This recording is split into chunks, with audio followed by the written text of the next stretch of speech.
தென்காசி மாவட்டம் சிவகிரி காவல் நிலையத்தில் முதல் நிலை காவலராக பிரபாகரன் என்பவர் பணியாற்றி வருகிறார். இந்த நிலையில் பிரபாகரன் என்பவர் பணியாற்றி வரும் நிலையில் தற்போது இவர் எழுதியிருக்கக்கூடிய கடிதமானது தென்காசி மாவட்டம் மட்டுமல்லாத பல்வேறு இடங்களில் வைரலாகி காணப்படுகிறது. அந்த கடிதத்தில் என்ன குறிப்பிட்டுள்ளார் என்றால், கடந்த 18ஆம் தேதி இவர் சிவகிரி பகுதியில் ரோந்து பணியில் ஈடுபட்டுக் கொண்டிருந்ததாகவும், அப்போது மணல் கடத்தலில் ஈடுபட்ட வாகனங்களை தான் சிறைப்பிடித்து காவல் நிலையத்தில் கொண்டு வந்த நிலையில் அங்கு முறையான ஆவணங்கள் இல்லை என்றும் கூறப்படுகிறது. முறையான ஆவணங்கள் இல்லாமல் வெறும் பில்லை மட்டும் வைத்துக் கொண்டு இந்த மணல் மாஃபியா கும்பல்களானது மணல்களை அதிக அளவில் கடத்தி வந்ததாகவும் கூறப்படுகிறது. இந்த கடத்தலை அடுத்து இவர் டிராக்டர்களை பறிமுதல் செய்து காவல் நிலையத்தில் வைத்துள்ளார்.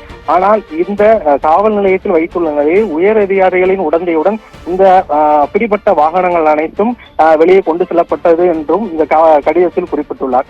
தற்போது இந்த மணல் மாஃபியா கும்பல்கள் காரணமாக தனக்கு உயிருக்கு அச்சுறுத்தல் ஏற்பட்டு வந்ததாகவும் இந்த கடிதத்தில் குறிப்பிட்டு வருகிறார். இந்த கடிதத்தில் அவர் இந்த மணல் மாஃபியா கும்பல்களால் தனது உயிருக்கு அச்சுறுத்தல் ஏற்பட்டு வரும் நிலையில் காவல்துறையில் தன்னால் நேர்மையாக பணியாற்ற முடியவில்லை, தனக்கு மேல் இருக்கக்கூடிய உயர் காவல் அதிகாரிகள் மணல் மாஃபியா கும்பலுக்கு உடந்தையாக செயல்பட்டு வருகின்றனர்.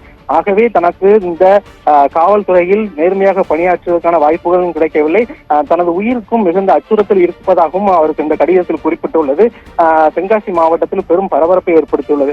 அந்த வகையில் தென்காசி மாவட்டம் சிவகிரியில் காவலராக பணியாற்றக்கூடிய காவலர் ஒருவர் தன் உயிருக்கு அச்சுறுத்தல் இருந்து வருகிறது, எனவே காவலர் பணியிலிருந்து தன்னை விடுவிக்குமாறு தமிழக காவல் ஆணையருக்கு எழுதியிருக்கக்கூடிய கடிதமானது தற்போது தென்காசி மாவட்டத்தில் பெரும் பரபரப்பை ஏற்படுத்தியுள்ளது என்பதை கூற வேண்டும். தகவலுக்கு நன்றி சம்பத். நேர்களை காவலர் வெளியிட்டிருக்கக்கூடிய அந்த வீடியோ காட்சிகளை தற்போது பார்க்கலாம்.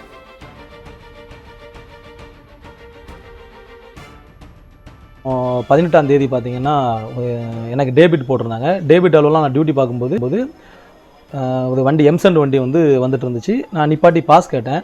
பாஸ் கேட்கும்போது பாஸ் எதுவுமே இல்லைன்னு சொல்லிட்டு ஒரு பில்லு மட்டும் தான் வச்சுருந்தாங்க. நான் தான் பில்லு மட்டும் இருக்குது, பாஸ் எங்கன்னு கேட்டதுக்கு இல்லை பாஸ்லாம் கிடையாது, பில்லு மட்டும் தான் கொடுப்பாங்க அப்படிங்கிற மாதிரி சொல்லிட்டாங்க. நான் அதனால் பாஸ் இருந்தால் அந்த வண்டியெல்லாம் இயக்கணும். நான் அதனால் ஸ்டேஷனுக்கு கொண்டு போயிட்டு ஹையர் ஆஃபீஷியலுக்கு இன்ஃபார்ம் பண்ணிட்டேன். ஸ்டேஷனுக்கு கொண்டு போய் அந்த வண்டியை ஒப்படைச்சாச்சு. ஒப்படைச்சதுக்கு அடுத்து இன்னொரு இன்ஃபர்மேஷன் கிடச்சவொன்னே நான் சொக்கநாதபுரத்து விளக்கில் வச்சு எங்கள் லிமிட்டுக்குள்ளே இடம் அந்த லிமிட்டில் போய் பார்க்கும்போது ரெண்டு ஆத்துமணி ஏற்றிட்டு வந்த ரெண்டு மாட்டு வண்டி ப்ளஸ் ஒரு டிராக்டர் ஜல்லி ஏற்றிட்டு வந்த வண்டி, இந்த 3 வண்டி வந்துச்சு. நான் நிப்பாட்டி ஆத்துமண்ணு கண்டிப்பாக அதை அஃபென்ஸ், அதில் மாற்றமே கிடையாது. ஜல்லி பார்த்திங்கன்னா பாஸ் இல்லாமல் வந்து ஜல்லி அந்த வண்டியை நிப்பாட்டி பாஸ் கேட்டதுக்கு பாஸ்லாம் இல்லை, இந்த பில்லு மட்டும் தான் கொடுப்பாங்கன்னு சொன்னாங்க. ஏகேஆர் அப்படிங்கிற கோதையில் பில்லு மட்டும் தான் கொடுப்பாங்கன்னு சொன்னாங்க. நான் உடனே எஸ்ஐக்கும் தனிப்பிரிவு ஏட்டையா மகேந்திரன் சாருக்கும் இன்ஃபார்ம் பண்ணி நாங்கள் நாங்கள் 4 பேர் நாங்கள் 3 பேர் சேர்ந்து அந்த வண்டியெல்லாம் எடுத்துகிட்டு ஸ்டேஷன் ஒப்படைக்காக கொண்டு வந்துட்டு இருந்தோம்.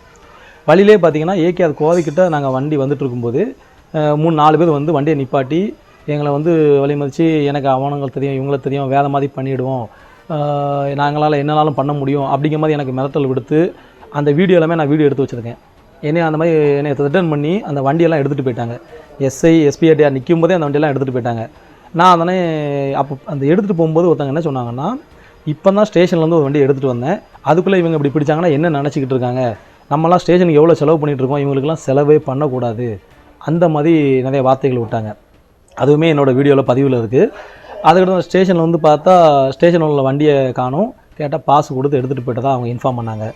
பாஸை செக் பண்ணி பார்த்தா பாஸு போலியான பாஸ். அந்த பாஸில் 1 யூனிட்டுக்குள்ளே வண்டியை 3 யூனிட்னு சொல்லி காமிச்சு தப்பாக, அதுவும் எம்சண்ட் வண்டிக்கு ஜல்லின்னு போட்டு பாஸில் போட்டு ஃபேக்காக காமிச்சு அந்த வண்டியை எடுத்துகிட்டு போயிட்டாங்க. நான் அந்தோன்னா எனக்கு கொஞ்சம் அதிகமான ஒரு மன அழுத்தமானுச்சு. என்னடா இந்தளவுக்கு நம்ம ஒரு வேலை டியூட்டி பார்க்கறது கூட ஒரு தப்பாகுது அப்படின்னு சொல்லிட்டு நான் பெட்டிஷன் கொடுத்தேன். இந்த மாதிரி இத்தனை பேர் என்னை மிரட்டினாங்க அப்படின்னு சொல்லி நான் தெளிவாக பெட்டிஷன் கொடுத்து, அப்படி இல்லைனா என்னை வேலையை விட்டு விடுவீங்கன்னு சொல்லி நான் பெட்டிஷன் கொடுத்தேன். அதுக்கும் இது வரைக்கும் எந்த ஒரு ரெஸ்பான்ஸையும் எனக்கு அவங்க பண்ணலை. அதனால தான் இப்போ நான் மீடியா முன்னே வந்திருக்கேன். கண்டிப்பாக அது ஒரு நடவடிக்கை எடுக்கணும், முதலமைச்சர் கண்டிப்பாக அதில் தலையிட்டு ஒரு நல்ல முடிவு எடுக்குன்னு சொல்லி கேட்டுக்கிறேன். புகார் மனு நான் இது சம்மந்தமாக புகார் மனு நான் நம்ம தமிழக டிஜிபிக்கும் தலைமைச் செயலாளர் தேசிய பசுமை தீர்ப்பாயம் இவங்களுக்கெல்லாம் நான் பெட்டிஷன் அனுப்பியிருக்கேன்.